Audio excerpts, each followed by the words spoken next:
Afectuoso saludo para todos los seguidores del Pensamiento al Aire, ahora en la tercera temporada de Geopolítica. Mis agradecimientos siempre al doctor Antonio Montoya y al doctor Antonio Ardila, que son el arma y nervio de este proyecto. Iniciamos la sesión anterior con una reflexión correspondiente a las grandes religiones del mundo y anunciamos que íbamos a comenzar con las religiones monoteístas. Por eso comenzamos la anterior vez con el cristianismo y hoy seguimos con el catolicismo, que digamos para nuestro caso particular como colombianos es la más conocida de todas. Vuelvo a advertir que este tema se trata con el mayor respeto, puesto que cada quien tiene su sagrado derecho de tener las convicciones religiosas que a bien tenga. Vamos a hablar entonces del catolicismo. Y cuando uno habla del catolicismo, pues entonces tiene que entender que es una de las tres principales religiones cristianas. Es la más importante de todas, con una estructura que es antigua, que es centralizada y es piramidal. En ese orden de ideas, hay que recordar que el catolicismo es la institución central de la Iglesia Católica. El Papa es el máximo pontífice como sucesor de San Pedro. Trabaja sacramentos como el bautismo, la comunión, la confesión, la confirmación y el matrimonio. Tiene una extensa bibliografía y producción religiosa, mística y teológica. Se considera la única comunidad cristiana que deriva de la iglesia fundada por Cristo y se ha extendido en el mundo a través de una estrategia llamada evangelización. Digamos que junto con la iglesia ortodoxa y el protestantismo son las principales ramas o corrientes de la religión cristiana. Recordemos que la iglesia ortodoxa se separó de la iglesia católica en 1054 y el protestantismo, que se originó con la reforma protestante en el siglo XVI y Martín Lutero. Digamos que de alguna manera tiene su origen en la figura del apóstol San Pedro, identificado como el primer papa, a quien, de acuerdo con el Nuevo Testamento, le dice Jesús: tú eres Pedro, y sobre esta piedra edificaré mi iglesia. Por su parte, el término católico proviene del latín tardío catholicus, que quiere decir universal. Y la idea es que la Iglesia Católica recoge la totalidad de las comunidades y congregaciones cristianas. Cualquier otra religión se considera herética o proveniente de un cisma o división. De alguna manera, la Iglesia Católica cree que Jesús de Nazaret fue el Mesías anunciado por los profetas y que vino a redimir al hombre del pecado. Hoy es la corriente cristiana mayoritaria, tiene cerca de 1.400 fieles y seguidores en todo el mundo, con cerca de 500.000 de presbíteros.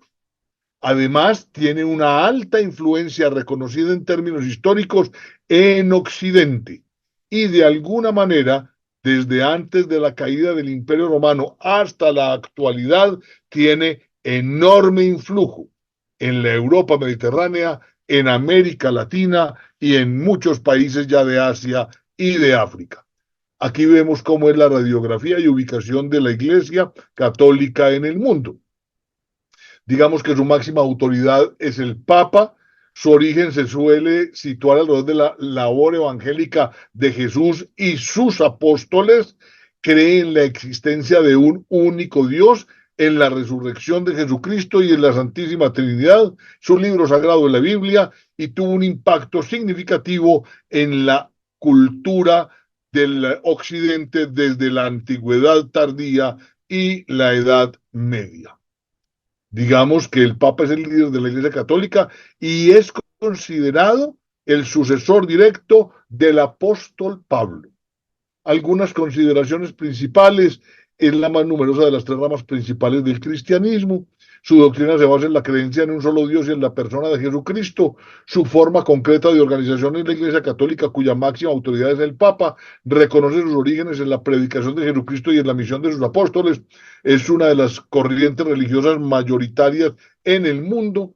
Su doctrina ha ejercido una influencia fundamental en la cultura europea y occidental. Reconoce 7 sacramentos. Sus ritos deben ser impartidos por sacerdotes formados y ordenados para ello. Su texto sagrado es la Biblia. Muchos de los ritos son tomados de tiempo del Imperio Romano. Digamos que las celebraciones propias de la Iglesia Católica giran alrededor de la liturgia, que distingue entre los domingos y las ferias, que son los días de la semana. Aparecen las memorias, las fiestas, las solemnidades. Solemnidades. El origen y fundador del catolicismo, pues obviamente en la figura de Jesucristo y en la instrumentación de San Pedro, pero también de San Pablo de Tarso. Pablo de Tarso. Digamos que el principal papel de San Pedro fue la separación entre el judaísmo rabínico de la época y el cristianismo primitivo. Pablo de Tarso, digamos que se convirtió al cristianismo, comenzó a ser conocido como el apóstol de los gentiles, y a principios del siglo II después de Cristo, el obispo de Antioquía, Ignacio, llamó a la iglesia como iglesia católica por su carácter de universal y de universalidad. La primera iglesia se estructuró y mantuvo una organización de 3 niveles alrededor de obispos, presbíteros y diáconos, encabezado por el obispo de Roma, que es el Papa. Digamos que el cristianismo fue perseguido por los romanos hasta el año 313, cuando Constantino I publicó el Edicto de Milán, que consagró la libertad de culto. Asimismo, cuando se le dio estructura a través de diferentes tipos de reformas llamados concilios ecuménicos, como los de Nicea en el 325, Éfeso 431 y Calcedonia en el 451, se comenzó a considerar a la religión cristiana, a la Iglesia Católica, como la oficial del imperio. En el año 380, mediante el edicto de Tesalónica, decretado por el emperador Teodosio I, el cristianismo pasó a ser la religión oficial del imperio. En el siglo XV ya se había expandido la misión evangélica desde Hispania hasta Siria y África, y de ahí, el tiempo siguiente, por el resto de Europa. Siguió siendo muy fuerte hasta el gran cisma de 1054, llamado Cisma de Oriente y Occidente, que separó la Iglesia Católica Apostólica y Romana de la Iglesia Católica Ortodoxa, que tiene preeminencia en el Mediterráneo Oriental y en la Europa del Este. Luego sucedió otro grandísimo cisma muy importante con la Reforma Protestante, que se dio en 1517 y dio origen al protestantismo. ¿Cuáles son las principales creencias de este catolicismo? Digamos que es encargada la institución de enviar el mensaje de Cristo, de amar a Dios sobre todas las cosas y amar al prójimo sobre ti mismo. Para tal fin se instrumentan sacramentos que hacen presente la gracia de Dios. Todos nosotros como católicos, la mayoría de nosotros, pues hemos recibido el bautismo, la confirmación, la Eucaristía, la penitencia, la unción de los enfermos o la extremunción a puertas del encuentro final con Dios. El orden sacerdotal, que es el ejercicio mediante el cual se prepara y autoriza el ejercicio sacerdotal, y lo mismo el matrimonio, la unión de la pareja. El Estado católico defiende la unidad del Padre, del Hijo y del Espíritu Santo alrededor de lo que se conoce y reconoce como la Santísima Trinidad. Si hubiese la forma de mostrar una jerarquía en términos generales, hablaríamos de Dios por encima de todas las cosas, el Papa, en el segundo nivel los arzobispos y los abades, los cardenales, la diócesis de obispos, la curia romana, el colegio cardenalicio, los priores, las parroquias o sacerdotes y alrededor de los priores los frailes, las monjas y los monjes. Los cardenales tienen una relación y prelación protocolaria con respecto a los obispos a los arzobispos, los sacerdotes a los canónicos y los diáconos a los diáconos menores. El ordenamiento eclesiástico habla del Papa, el cardenal, los patriarcas del rito oriental, arzobispos, obispos, canónicos, párrocos y vicarios. Dentro del ejercicio de la ritualidad aparece el lector, el guía, el salmista, los cantores, los ministros extraordinarios de la Eucaristía, los acólitos, los colectores, los hostiarios, los sacristanes, el seroferario, el puriferario, el celebrante y el maestro de ceremonias. Como ustedes ven, es toda una estructura llena de funciones y con un estricto respeto a la obediencia debida. El Papa tiene varios títulos, ostenta varios títulos, como obispo de Roma, vicario de Jesucristo, sucesor de Pedro, romano pontífice, sumo pontífice de la Iglesia Universal, patriarca de Occidente, primado de Italia, arzobispo de la provincia de Roma, soberano del Estado Ciudad del Vaticano, Santo Padre o su santidad. La figura papal, digamos que es el núcleo que es capaz de amalgamar, de recoger a todos los feligreses y a todos los vicarios a lo largo y ancho del planeta. Digamos que el Papa se pronuncia y establece sus criterios en nombre de la Iglesia a través de una figura que se llama encíclicas. Digamos que, y simplemente como un pequeño recuento, hay encíclicas temáticas. Digamos las que tienen que ver en el orden social, hablan de la Rerum Novarum, el 40º Anno, Mater Magistra, Pacem in Terris, Populorum Progressio, 80ª Adveniensis, Laborem Exercens, Solicitudes Rei Socialis, Scientissimus Annus, Veriatis Splendor, Deus Caritas Est, Laudato Si y finalmente Fratelli Tutti. Cada una de ellas es divulgada a cada una de las parroquias que configuran el gran trenzado, la gran red universal a partir de las unidades elementales del territorio. El calendario litúrgico tiene que hablar de los tiempos. Habla de la Pascua, cuando el centro del año litúrgico es la Pascua, el triduo pascual, de donde surge el ordenamiento del año litúrgico. Tiene como centro la Pascua judía. Y temporal, tiempo de Adviento, tiempo de Navidad, tiempo anual y ordinario, tiempo de Cuaresma, tiempo pascual, Viernes Santo y Mártires y tiempos de Pascua. Hay una organización temporal maravillosa.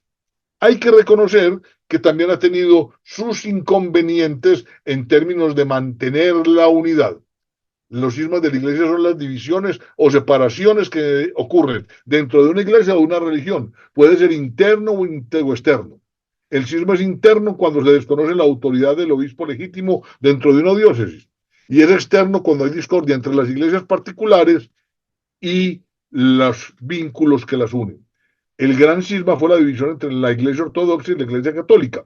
Y las causas de los cismas pues, pueden ser disputas sobre la autoridad papal, incorporación del filioque en el credo de Nicea, variaciones de los ricos religiosos o simplemente posturas ante la ortodoxia o la adecuación o flexibilización ante las realidades de los nuevos tiempos. El cisma habla de separación de ideas, separación de personas, habla del armenio nestorio, del focio de los ortodoxos, los cátaros, la reforma de Lutero, pero también en los modernos la interpretación requete ortodoxa de Monseñor Lefebvre y los galicanos de Febrontio. El cisma de Oriente es el nombre que se le ha pasado a la historia entre la Iglesia Ortodoxa y la Católica. Y el origen, el problema central, fue la fidelidad del papado de Roma. La Iglesia Ortodoxa cree en un solo Dios, a la vez uno, Trino, Padre, Hijo y Espíritu Santo, tienen su propia organización y hacen su culto. La Reforma Protestante se inició en Wittenberg, del ducado, capital del Ducado de Sajonia, liderada por Martín Lutero, quien devino a su vez en iglesias de segundo orden como la iglesia luterana, la iglesia anglicana y la iglesia calvinista, cada una con su propia organización, su propia creencia y su propia forma de relacionar a los miembros. La reforma protestante de Lutero fue respondida por la Iglesia Católica con una figura que le llama la contrarreforma. Digamos que había un malestar grande por parte de Lutero porque la Iglesia estaba muy orientada a la consecución de recursos económicos. Primero, para defenderse de sus enemigos. Segundo, para consolidar su poder. Y tercero, para lograr establecer los elementos físicos que harían parte de todo lo que es el andamiaje de la estructura organizacional, como es el caso del Vaticano con sus museos, basílicas y bibliotecas.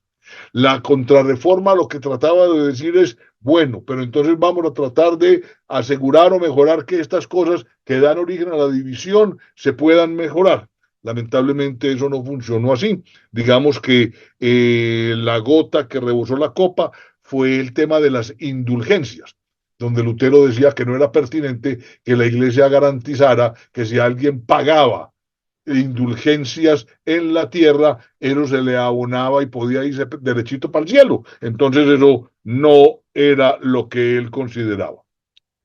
El siglo XVI fue el que acompañó la reforma protestante y las críticas a la Iglesia Católica, la molestia por la labor de la Iglesia y las críticas al interior de la organización fueron las que dieron origen a que personajes como Martín Lutero, Juan Calvino y Enrique VIII, pues cada uno por su lado, montara rancho aparte. Digamos que católicos y protestantes, luteranos, calvinistas y anglicanos tienen una misma línea, pero los cómo son diferentes, son diferentes. Hay un cuadro aquí muy bello que queda para ustedes, que es el comparativo sobre las religiones del siglo XVI en Europa y cuáles son sus principios. Muy bien. ¿Qué es un concilio? En la Iglesia Católica es una asamblea de obispos y otros eclesiásticos que se reúnen para deliberar y decidir sobre temas de doctrina y disciplina. Algunos ejemplos de los principales concilios católicos han sido el primer concilio de Nicea en el 325, el primer concilio de Constantinopla en el año 381, el concilio de Éfeso en el 431, el concilio de Calcedonia en el año 451 y el más renombrado y que de pronto a los de nuestra generación le ha correspondido vivir o entender con respecto a sus impactos más inmediatos fue el Concilio Vaticano II, liderado por el Papa Juan XXIII entre los años 62 y 65. En el siglo IV se reconstruyen los diferentes concilios que se dan en una época de ebullición, donde se estaba estructurando la organización, la estructura organizativa de la Iglesia. Digamos que las Biblias católicas son el fundamento de los principios. Recordemos que las Biblias están constituidas en Antiguo Testamento 39 libros y Nuevo Testamento 27 libros. El Nuevo Testamento habla de la vida de Jesús, y las observaciones que hacen sus apóstoles. La Vulgata, que es muy referida, es una traducción de la Biblia al latín, realizada a finales del siglo IV por San Jerónimo con la ayuda de Santa Paula. Fue encargada por el Papa Dámaso I 2 años antes de morir. Digamos que en el año litúrgico se vuelve a establecer el calendario donde cada una de las ceremonias tiene como respaldo diferentes textos sagrados.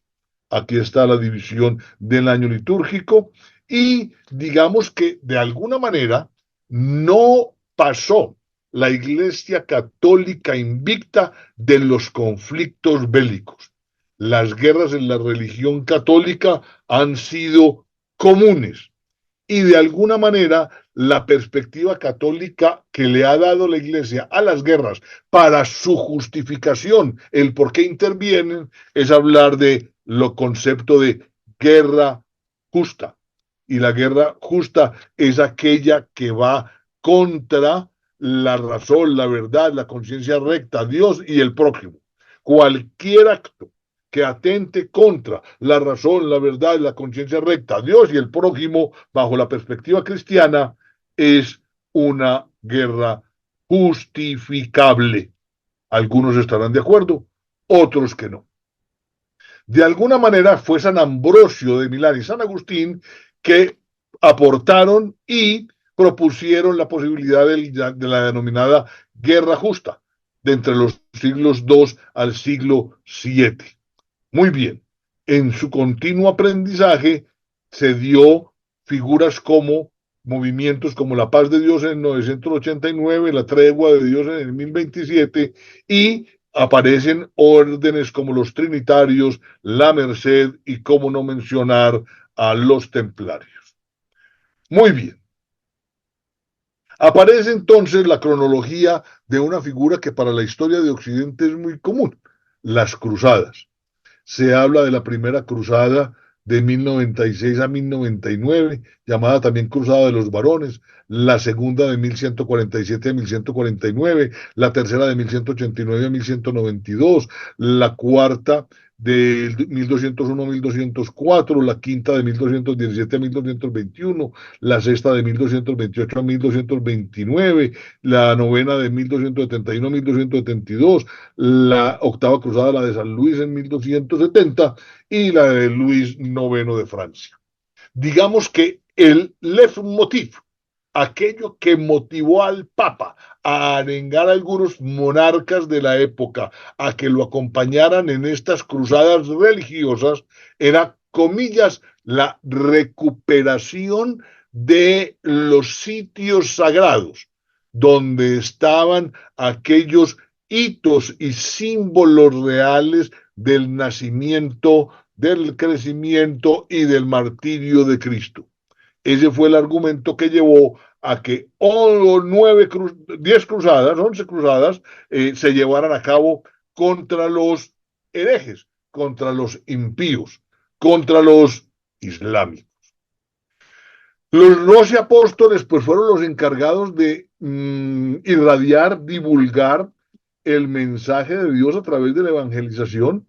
Acordémonos de Pedro, de Juan, Bartolomé, de Judas Tadeo y Judas Iscariote, de Santiago Mayor y Menor, de Andrés, de Felipe, de Mateo, de Tomás y de Tomás el Celote. Esto es muy importante porque recuerden que a partir de la llegada y depositación del Espíritu Santo sobre las cabezas y las mentes de estos hombres fue que se iluminaron y pudieron salir unos hombres impreparados a divulgar la buena nueva, la llegada del Mesías y sus nuevas posturas. El Evangelio en la Iglesia Católica se refiere a las enseñanzas centrales y los relatos sobre la vida, muerte y resurrección de Jesucristo. El Evangelio es un concepto teológico en el cristianismo que se refiere a la vida, enseñanzas y milagros de Jesús y se refiere al mensaje sobre el reino de Dios. San Mateo, San Marcos son, junto con San Juan y San Lucas, los grandes evangelistas. El Evangelio ha sufrido interpretaciones, y se habla de que existen, digamos, evangelistas oficiales, Mateo, Marcos, Lucas y Juan, pero también se reconoce que hay evangelios de carácter apócrifo, que son evangelios donde se dan supuestas evidencias escritas de la vida de Jesús, que para la Iglesia Católica o no son auténticos o son heréticos. Dentro de los apócrifos evangelios están el evangelio judeocristiano, el evangelio gnóstico, el de la infancia, el de la pasión, los evangelios marianos, los hechos apócrifos, las cartas apócrifas, los apocalipsis apócrifos, apócrifos judíos cristianizados y otros. En esto hay riqueza alrededor de facciones, visiones, profundización en el aspecto humano de Jesús y su comportamiento sin que pierda su condición divina. La Iglesia como organización tiene 4 atributos, que es una misma fe y una cabeza, que es Cristo quien edifica su iglesia sobre Pedro. Una iglesia santa, su fundador es santo, así como sus enseñanzas y su misión organizadora. Apostólica, está fundada sobre los apóstoles enviados por Cristo mismo. Y católica, que significa universal. Jesús nos mandó a llevar la buena nueva a todas las naciones.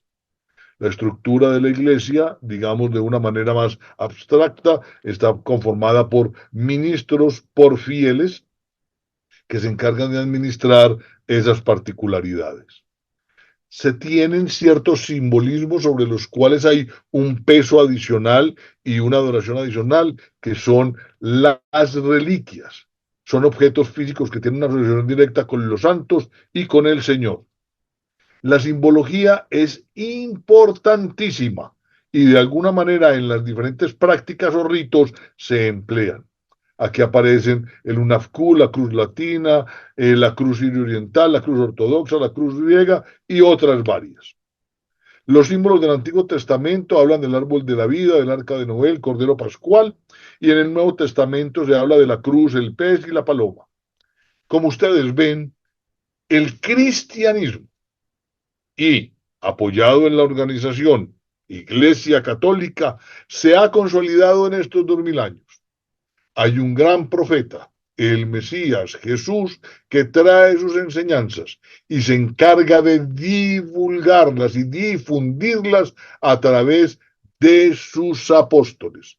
Estos, apoyados y respaldados con el Espíritu Santo, se encargaron de llevar la buena nueva a todos los rincones de la tierra. Y hoy se puede decir que ha sido un trabajo exitoso, puesto que es una de las religiones más numerosas del planeta en términos de fieles. Nos veremos en una próxima oportunidad.